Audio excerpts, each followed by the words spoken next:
黙ってついてこい。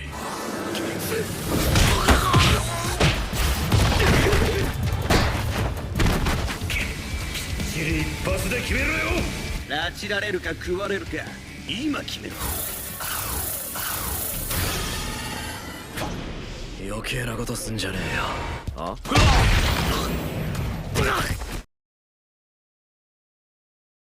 Scene dibuka dari sang MC bernama Jiro yang punya kemampuan bicara dengan hewan. Kemampuan itu membuat Jiro sering dibully karena dianggap aneh. Singkatnya setelah dewasa, Jiro terlibat masalah dengan para berandalan. Mereka pun mengaku kalau ketua gengnya penguasa wilayah sini. Namun Jiro tak peduli karena baginya mereka semua hanya kroco. Pria ini pun mencoba menonjok Jiro dan malah dia sendiri yang dibuat nyebur ke sungai. Hal itu membuat keduanya rekannya langsung kena mental. Jiro pun menghina mereka para kroco yang semuanya tak berguna.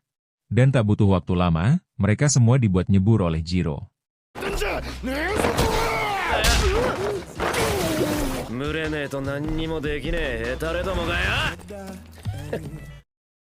Seperti yang diceritakan di awal, Jiro sendiri bisa bicara dengan hewan.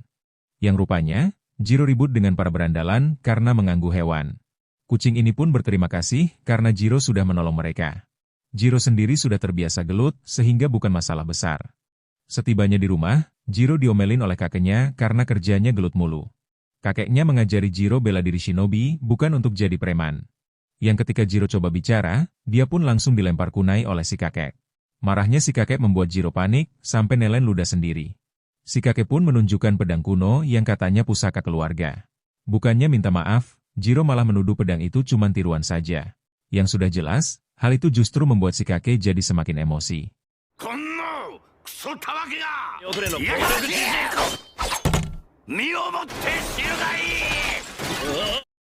Setelah kejadian itu, si kakek pun izin pergi untuk mengikuti rapat RW. Sedangkan Jiro yang harus membereskan bekas kekacauan tadi. Tak lama, ada burung gagak yang meminta Jiro menyelamatkan seekor kucing. Setibanya di lokasi, Jiro pun mendapati seekor kucing yang sudah terluka. Entah apa yang terjadi, namun yang jelas kucing ini masih hidup. Jiro sendiri pun bingung dengan apa yang terjadi pada kucing tersebut. Kucing itu pun punya warna yang khas yang seperti sebuah simbol. Dan ternyata, kucing ini bukan hewan biasa dan menyimpan kekuatan besar.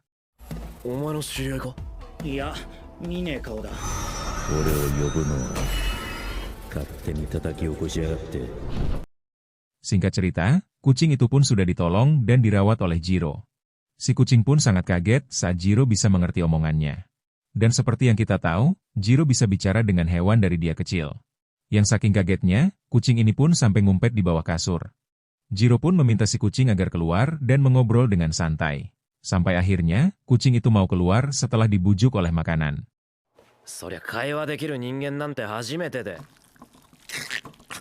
Jiro pun basa-basi terlebih dulu dan menanyakan nama dari si kucing. Kucing ini bernama Rago yang aslinya bukan kucing tapi Mononoke. Dalam bahasa Jepang, Mononoke adalah makhluk gaib semacam roh atau monster. Dan seringkali, mereka mengambil wujud manusia ataupun hewan. Jiro pun makin kepo ingin tahu, apa yang terjadi sehingga Rago bisa terluka. Rago pun mengaku, kalau dia diserang oleh Mononoke lain saat sedang tidur. Mereka meminta bantuan Rago, namun Rago menolak untuk membantu. Jiro pun ingin tahu, alasan Rago tak mau membantu sesama Mononoke. Rago membenci mereka, karena menutupi kelemahan di balik kekuatan orang lain. Entah benar atau tidak, Jiro sendiri pun belum percaya sepenuhnya.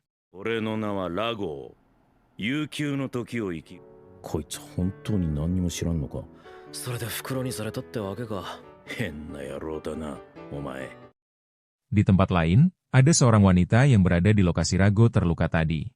Wanita ini lalu melapor pada seseorang, kalau darah itu adalah darahnya Rago. Wanita ini pun disuruh untuk mundur dan entah gimana menghilang begitu saja. Sementara itu, Jiro sedang sibuk memandikan Rago sambil ngobrol. Hal ini mengingatkan Jiro pada Nachi, yaitu anjing peliharaannya dulu. Hanya saja, Nachi punya sifat penyayang yang jauh berbeda dengan Rago. Dulu, Jiro selalu dibuli tiap hari dan pulang dengan banyak luka di tubuhnya. Setiap habis dibuli, Nachi selalu meminta Jiro untuk memandikannya. Dan setiap kali Jiro melakukannya, semua hal buruk di hari itu ikut hanyut terbuang. Oleh karena itu, memandikan Rago saat ini mengingatkan Jiro pada Nachi. やっぱり信じてなかったのかよ。いろんな意味でお前とは正反対だったな。なあ。じゃあ流すぞ。Malamnya, Rago berusaha untuk kabur menjauh dari rumahnya Jiro. Namun, usahanya itu gagal karena Jiro tak membiarkan Rago untuk pergi. Meskipun luka Rago sudah sembuh, namun kekuatannya belum pulih. Jiro tak membiarkan Rago pergi karena masih khawatir dengan kondisinya. Namun, Rago malah mengatakan kalau semua ini bukan lagi urusan Jiro. Hal itu pun membuat Jiro agak kesal karena merasa usahanya tak dihargai. Keduanya malah jadi debat dan saling ngotot dengan argumen masing-masing. Jiro pun langsung diam melongo saat Rago menunjukkan kemarahannya. Aura hitam menyelimuti tubuh Rago dan mengancam bisa membunuh Jiro. Karena faktanya, Mononoke adalah pemakan manusia dan Rago sendiri pun sama. そんな状態でどこ行くつもりだよ。ごちゃごちゃうるせえな。てめえとは住む世界が違うんだよ。 Tak lama, ada seorang pria yang ujuk-ujuk datang ikutan nimbrung. Dan rupanya, kedatangan pria itu tidak lain tak bukan untuk menangkap Rago. Pria ini adalah Mononoke berwujud manusia yang langsung menyerang Rago. Rago pun mencoba kabur melarikan diri sambil terus dikejar-kejar. Sedangkan Jiro masih merasa syok dengan apa yang barusan terjadi. Jiro pun akhirnya percaya dengan apa yang sebelumnya dikatakan Rago. Pria ini pun terus mengejar Rago dan sudah tahu kekuatan Rago belum pulih. Dan karena itu juga, Rago hanya bisa kabur dan berlarian ke sana kemari. Namun tetap saja, pria ini pun berhasil mengejar Rago.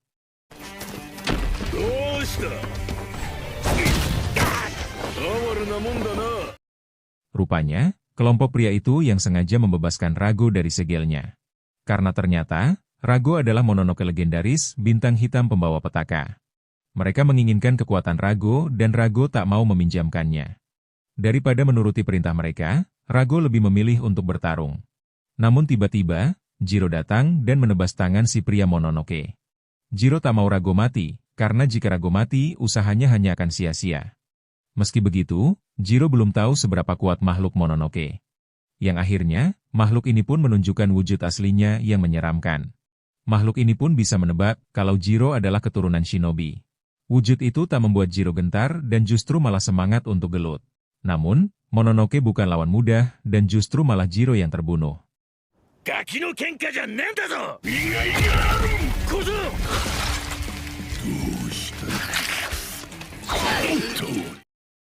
Rago pun lalu menghampiri tubuh Jiro yang sudah tergeletak.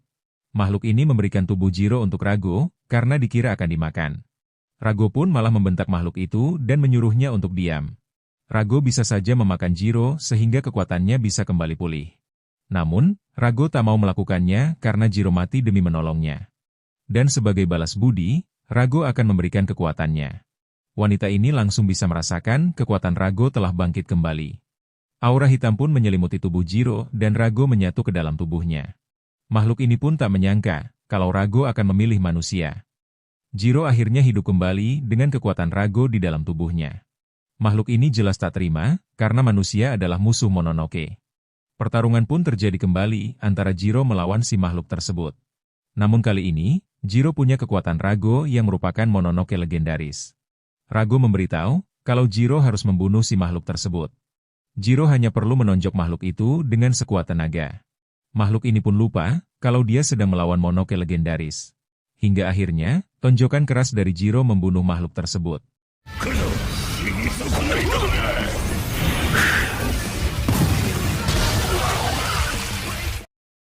Baru saja selesai, Jiro langsung ditodong pisau oleh si wanita yang entah siapa.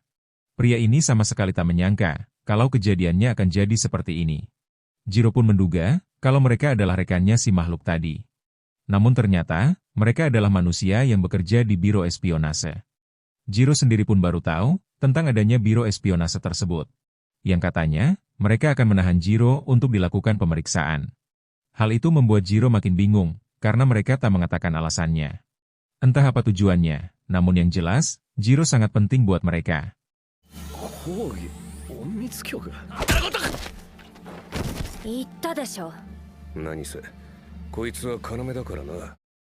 Jiro yang sudah pingsan kemudian dibawa oleh Biro Espionase. Di alam bawah sadarnya, Jiro ada di ruangan putih dan mencoba mengingat yang terjadi. Jiro pun ingat betul kalau dia bertemu dengan Rago dan melawan Mononoke. Dan tiba-tiba, Jiro lalu dipanggil oleh Rago yang dikiranya sudah tewas. Yang ketika tersadar, Jiro sudah mendapat perawatan dan berada di rumah sakit. Wanita ini pun langsung menelpon atasannya, kalau Jiro sudah sadar. Di dada Jiro ada simbol milik Rago yang menandakan mereka sudah menyatu. Si wanita pun meminta atasannya cepat ke sini dan membawa makanan. Yang saking seriusnya menelpon, Jiro sampai dicuekin gitu aja. Namun tiba-tiba, Rago keluar dari tubuh Jiro dan malah ribut dengan Jiro. Pria ini pun mendengarkan di luar, sebelum masuk ke dalam ruangan. Moshi-moshi, Kachou. Ima meo samashita wa.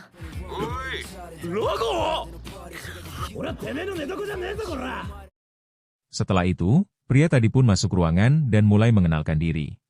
Pria ini bernama Ryosuke Shiba dan bawahannya si wanita yang bernama Ichika. Rupanya, Shiha sudah mengenal Rago dan bertanya keadaannya. Rago sendiri sangat waspada pada Shiba sehingga jawabannya agak ngegas. Jiro pun meminta mereka menjelaskan tentang biro espionase. Jadi awalnya, agen rahasia yang bernama Oniwaban bekerja untuk Keshogunan. Dengan restorasi Meiji, kesetiaan Oniwaban beralih ke pemerintahan baru. Mereka adalah kelompok elit yang masih ada hingga kini sebagai biro espionase. Tugas mereka jadi intelijen rahasia dan kontra-intelijen di dalam dan luar negeri. Selain itu, mereka juga mencari Mononoke dan menghancurkannya. 表向きには存在しない影の公的組織もののけの監視と排除だ。 Belakangan ini, biro espionase lebih sering menangani masalah manusia. Dengan kata lain, melakukan pengawalan dan menyelidiki organisasi berbahaya. Karena katanya, Mononoke jarang sekali menimbulkan insiden besar. Dan Departemen Shiba saat ini hanya khusus untuk menangani Mononoke. Namun, belum lama ini, salah satu fasilitas mereka diserang kelompok Mononoke. Dan yang mereka segel di fasilitas itu adalah Rago si Mononoke legendaris. Jiro pun akhirnya mengerti tentang perkataan Rago yang diserang saat tertidur. と言っても、もののけたちが事件を起こすことは稀。うちのとある施設がもののけの集団に襲撃された。 Shiba pun ingin tahu dan menanyakan, bagaimana Jiro bisa jadi seperti ini. Singkatnya, Jiro menceritakan semuanya yang telah terjadi pada mereka. Cerita Jiro membuat Ichika kesal, karena Jiro malah menolong Mononoke. Dan katanya, Jiro dan Rago akan menyatu selamanya kecuali biro espionase melakukan sesuatu. Namun meski begitu, biro espionase tak tahu cara memisahkannya. Dan untuk sekarang, Jiro akan dibawa dan ditempatkan di bawah perlindungan. Dengan alasan untuk melindungi Jiro dari serangan Mononoke lain. Dan tepatnya besok pagi, Jiro akan dipindahkan ke fasilitas lain. その場にいなかった奴が文句言うなくそった。あれが君に拒否権はない。 Seharian di rumah sakit membuat Jiro ngerasa bosan, sudah seperti sel isolasi. Rago lalu mengatakan, kalau alasan biro espionase cukup mencurigakan. Mereka ingin melindungi Jiro yang padahal mereka juga yang menyegel Rago. Belum lagi para Mononoke yang tak akan berhenti mencari Rago. Apalagi sekarang, Jiro dan Rago sudah menyatu sehingga semakin rumit. Jiro pun memutuskan kabur dari sini dan akan menghajar mereka semua. Sedangkan di luar ruangan, dua penjaga terus berjaga di depan ruangan. Yang karena Jiro bisa bicara sama hewan, dia pun minta bantuan burung gagak. Ah? 出るってお前、どこに逃げるってんだよ。どうした？なんでこいつら！落ちて！まずは上に連絡を！ Setelah itu, Jiro lalu pulang ke rumah untuk memberitahu semuanya pada si kakek. Para burung gagak pun diberikan makanan sebagai imbalannya. Rago sendiri tak yakin 100% kalau kakeknya akan percaya cerita Jiro. Namun, Jiro sangat yakin kalau si kakek akan percaya ceritanya. Dia pun meminta Rago agar jangan muncul dulu sebelum diizinkan. Dan tiba-tiba, si kakek ujuk-ujuk sudah berada tepat di belakang Jiro. Jiro pun mengatakan kalau dia ingin menjelaskan sesuatu yang agak rumit. Si kakek malah mengajak Jiro mengikutinya dan jangan banyak ngomong. Entah mau kemana, Jiro sendiri pun tak tahu tujuan si kakek. Dan rupanya, si kakek membawa Jiro ke sebuah lapangan. おいおい、どこ行くんだ。悪いけど俺あんまり時間がねえんだ。黙ってついてこい。 Baru juga sampai lapangan, si kakek langsung nonjok Jiro sampai terjatuh. Dan siapa sangka, si kakek sudah tahu semuanya karena diberitahu oleh Shiba. Mulai dari dirasuki Mononoke, sampai diburu biro espionase pun sudah tahu. Karena ternyata, si kakek sendiri adalah mantan anggota dari biro espionase. Hal itu membuat Jiro sangat terkejut dan mengira si kakek sedang bercanda. Mendengar pengakuan si kakek, Rago akhirnya muncul tanpa diberi izin. Kemunculan Rago membuat si kakek makin murka dan akan membunuh Jiro kemudian bundir. Si kakek tak mau jika Jiro dimanfaatkan oleh Biro ataupun Mononoke.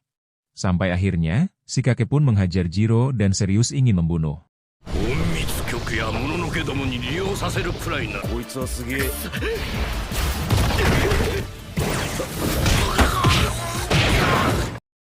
Keluarga Azuma telah menyempurnakan ilmu bertarungnya selama bertahun-tahun. Si kakek hanya mengajari Jiro ilmu dasar yang cukup untuk membela diri. Yang ketika si kakek akan mengakhiri semuanya, Rago langsung menahan serangannya. Namun, Jiro ingin menyelesaikannya sendiri dan minta Rago tak ikut campur. Dia pun memaksa Rago agar kembali lagi ke dalam tubuhnya. Hal ini jadi mengingatkan si kakek saat Jiro kecil yang keras kepala. Dulu, Jiro sampai manjat ke atas pohon untuk menyelamatkan seekor kucing. Ternyata, si kakek bisa bicara dengan Nachi dan diberitahu kalau Jiro manjat pohon. Si kakek pun akhirnya memarahi Jiro karena khawatir jika Jiro kenapa-kenapa. Menolong orang lain memang terhormat, tapi Jiro juga harus punya kemampuan. こんなバカタレが。じゃがそれには力と覚悟がいる。 Si kakek pun minta Jiro jadi kuat agar tak ada pohon yang tak bisa dia panjat. Dan jika Jiro belum sekuat itu, maka ia harus minta bantuan orang lain. Baku hantam kali ini bukan sesi latihan dan bukan pula cekcok masalah sepele. Karena katanya, jalan yang dimasuki Jiro sekarang penuh darah dan kematian. Dari pengalaman si kakek dulu, Jiro akan membantai sesama manusia dan Mononoke. Itu adalah dunia tanpa cahaya yang pernah dijalani oleh si kakek saat bertugas. Dan Mononoke yang dilawan si kakek sangat mirip dengan Rago ukuran raksasa. Namun, Jiro tak menyesal dan akan membereskan semuanya sendiri. Jiro mengakui dirinya bodoh, tapi menolong bukan untuk disesali. Sampai akhirnya, si kakek pun menyerang lagi dan ditahan Jiro menggunakan kepala.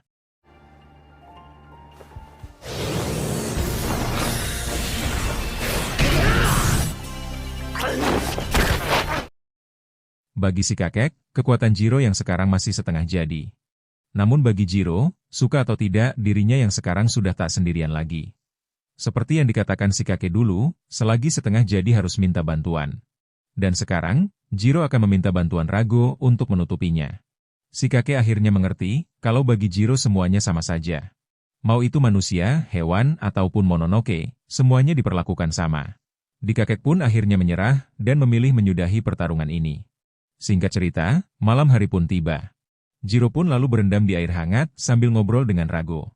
Rago mengingatkan Jiro agar tak melakukan hal nekat seperti tadi lagi. Jiro pun meminta maaf karena telah menyeret Rago ke dalam masalahnya tadi. Di sisi lain, si kakek sedang menelpon Shiba dan membicarakan tentang Jiro. Biro espionase akan mengirimkan kendaraan yang tepatnya besok pagi.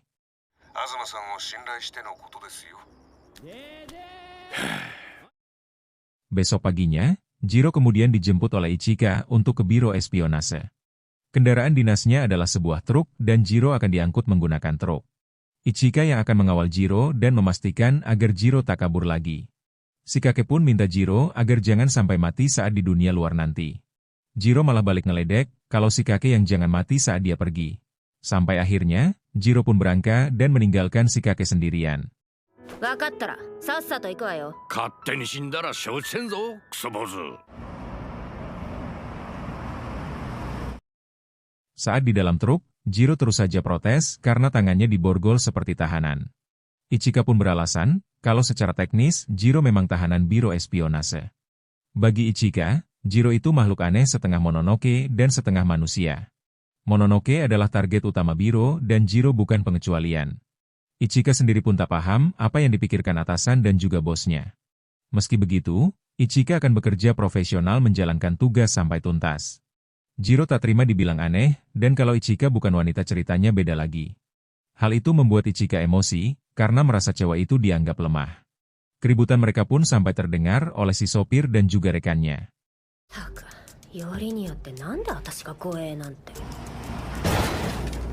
Ichika sendiri membenci dua hal, yaitu Mononoke dan pria seperti Jiro. Keadaan ini membuat Jiro gugup dan bisa-bisanya Ichika sampai nempel begitu.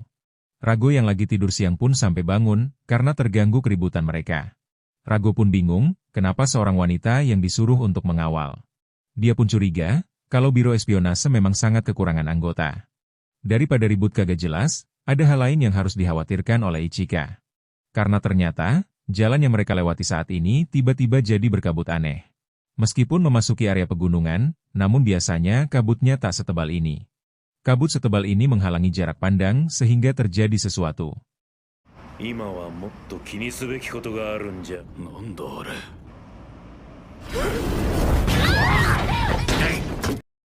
Ichika pun mengecek keluar dan baru menyadari kabut tersebut. Yang ternyata, mereka telah masuk ke zona spektral dunianya Mononoke. Si supir sudah jadi makanan Mononoke yang tadi menyerang truk mereka. Mononoke itu pun sedikit kecewa, karena yang muncul malah bocah perempuan. Yang padahal, Mononoke ini sudah semangat dan mengira si pengawal orang kuat. Ichika pun lalu masuk mode tempur yang pastinya sudah siap mau berapa ronde. Melihat Ichika yang siap tempur, Mononoke ini pun langsung serius. Mereka pun masuk mode tempur dan menunjukkan wujud aslinya. 2 lawan 1 membuat Ichika kewalahan dan dihajar habis-habisan.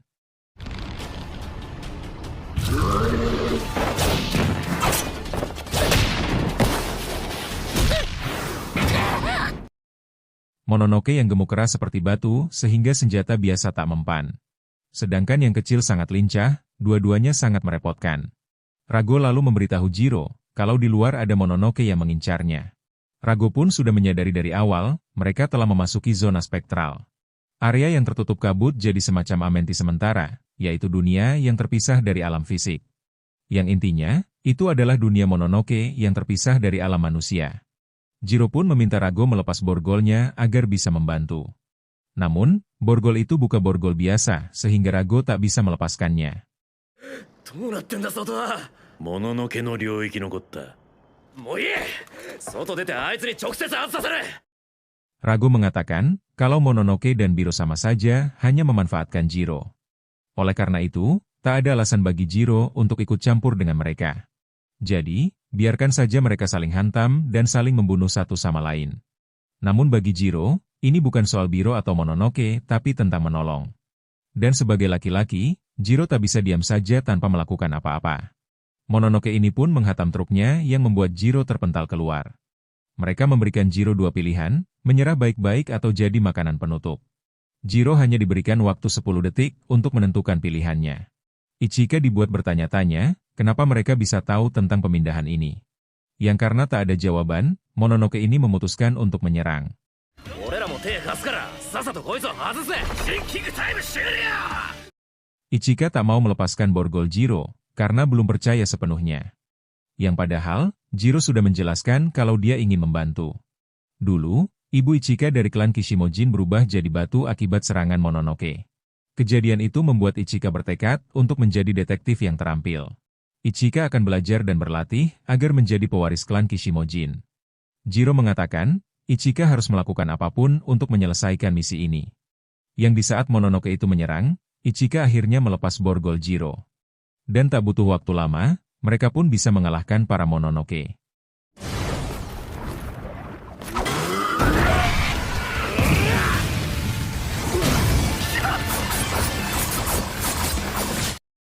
Meskipun sudah dibantu, Ichika tak mau berterima kasih pada Jiro. Hal itu sama sekali tak masalah, Jiro hanya membantu Ichika yang bertarung demi dirinya. Shin lalu berpindah ke Shiba yang mengobrol dengan para petinggi Biro. Para petinggi menggunakan topeng sebagai pembeda agar identitasnya tak diketahui. Shiba pun minta izin untuk membentuk regu baru yang anggotanya ada Jiro. Mendengar hal itu, para petinggi jelas merasa keberatan. Namun menurut Shiba, daripada mengurung Jiro lebih baik dijadikan umpan.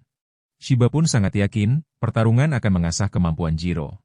Terlebih lagi, Jiro adalah keturunan shinobi dan punya banyak keunggulan. Dan Shiba sendiri yang akan bertanggung jawab pada regu barunya ini. 歩くわよ。マジかよ。正気か。責任を持って私が直接握ります。